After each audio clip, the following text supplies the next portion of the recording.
Се соочуваме со потреба на граѓани кои што сакаат да изградат своји викендици или други објекти во Мавровскиот регион, но и во другите населени места.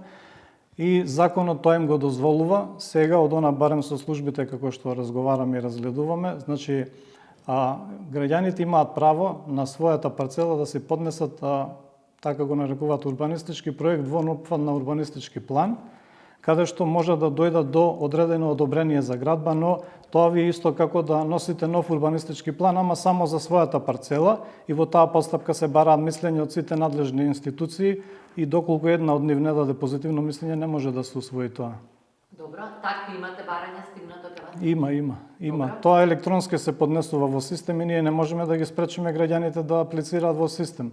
И често пати се доведуваме во ситуација тие што аплицирале за такви урбанистички проекти да пријавуваат до инспекторатите доаѓаат кај нас и ни даваат решение да мора да постапиме во законскиот рок. И сега ние се наоѓаме меѓу две страни, сега едната страна е законот кој што ги укина тие планови, но од друга страна па истите тие закони даваат можност преку други урбанистички планови, урбанистички проекти да се дојде до одобрение за градба. А побаравме и средба во Уставниот суд на која што баравме да ни биде објаснето како да постапуваме со предметите понатаму. И таму стои во деловникот дека сите постапки кои што се почнати со извод, да речем, од план, од тој урбанистички план кој што повеќе не важи, сите се стопираат.